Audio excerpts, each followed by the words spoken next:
کہ اللہ تعالیٰ قرآن مجید میں کہتا ہے کہ جو بھی بھلائی تم کو پہنچتی ہے، اچھائی، فائدے کی بات، کوئی بھی نفع، پروفٹ، وہ اللہ کی طرف سے ہوتا ہے، اور جو بھی برائی تم کو پہنچتی ہے یا تکلیف آتی ہے وہ تمہارے نفس کی طرف سے ہوتی ہے۔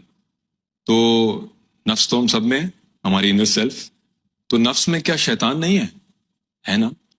تو یہ جو ہمیں تھاٹ آتی ہے اندر سے کہ یار تم انسیکیور ہو، تمہارے ساتھ ظلم ہو گیا، تمہارا کیا ہوگا، تمہارا کیا فیوچر ہے، یہ جو اندر سے تھاٹ آتی ہے، کس کس کو آتی ہے؟ مجھے بھی آتی ہے تھاٹ کہ یار تمہارے ساتھ زیادتی ہو گئی، تم کو مقام نہیں ملا، تمہیں کیا ہوگا تمہارا۔ تو ہم سمجھتے ہیں کہ یہ ہماری اپنی تھاٹ ہے، ہم اس کو اون کرنے لگ جاتے ہیں۔ میں ایسے سوچوں گا کہ میں سوچ رہا ہوں، جبکہ میں نہیں سوچ رہا ہوتا، وہ شیطان وسپر کر رہا ہوتا ہے۔ اور پازیٹیو تھاٹ کس کی طرف سے ہوتی ہے؟ کہ یار نیکی کر دے اس کے لیے، اللہ کی طرف سے۔ تو جب تک ہمارے پاس criteria of right and wrong نہیں ہے قرآن اور حدیث کی صورت میں، ہاؤ ول وی جج کہ کون سی تھاٹ کو ہم نے ڈیلیٹ کرنا ہے اور کون سی پازیٹیو لائن آف ایکشن پہ ہم نے قائم اور دائم رہنا ہے؟ کیسے پتہ لگے گا ہمیں؟ اس کا مطلب ہر نیگیٹو تھاٹ جس کو ہم اون کرنے لگ جاتے ہیں کہ یہ ہماری اپنی ہے، ہماری نہیں ہوتی، وسپر ہوتا ہے۔ تو we must know the criteria of right and wrong, کہ تاکہ ہم زندگی میں پازیٹیو ایٹیٹیوڈ رکھ۔ سب سے امپورٹنٹ فیکٹر جو انسان کی نظروں کی حفاظت کر سکتا ہے، وہ فیکٹر یہ ہے کہ انسان کو اس بات کا شعور ہونا چاہیے کہ میری نظر کی قیمت کیا ہے۔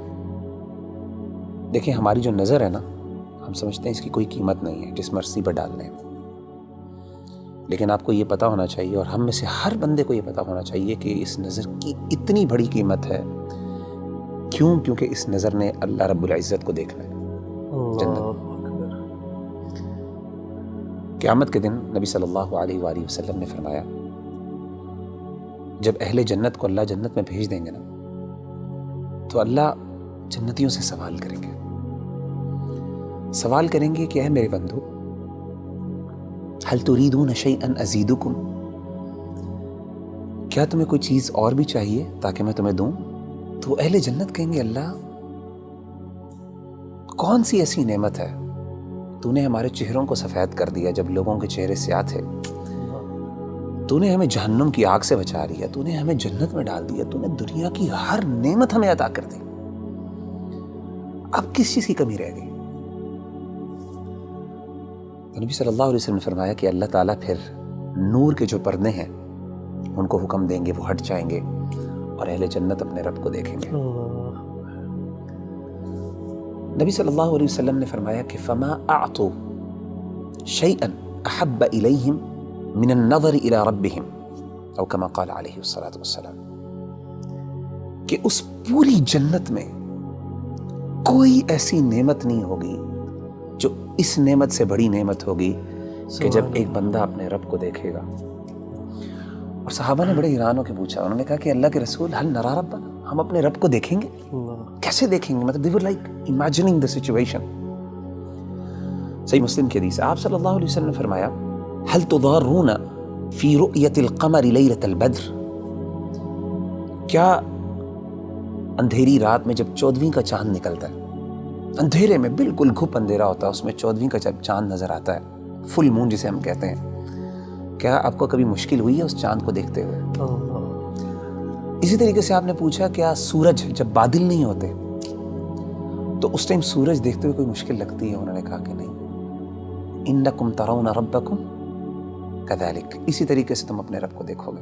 سبحان اللہ۔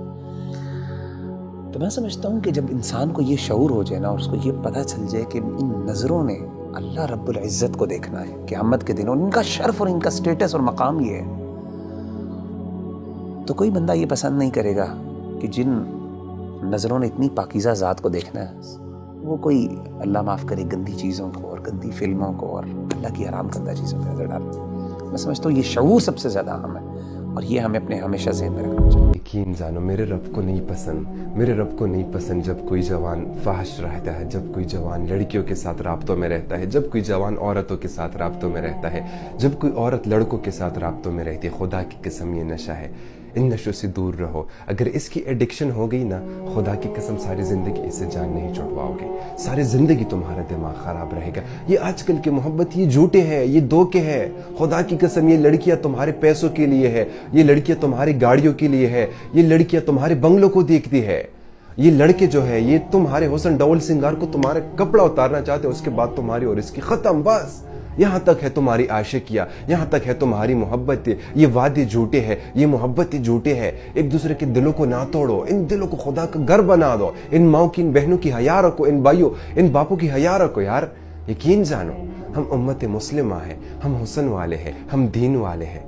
ہم نے دین کا کام کرنا ہے. جوانوں، میری ماں، میرے بہنوں، آج سے نیت کرتے ہیں کہ جتنے گناہ ہو گئے بس اس سے توبہ. آج کے بعد رب کی دین کا کام کریں گے، ان فاحش رابطوں سے، ان فاحش چیزوں سے، ان غلط کاموں سے نکل جائیں گے. اللہ کی رضا کے لیے سب چھوڑ دیں گے. اے اللہ دنیا کی یاریاں تیرے لیے بس چھوڑ دیں گے اور تجھ سے اب یاری کریں گے انشاءاللہ. سب وعدہ کرتے ہیں نا.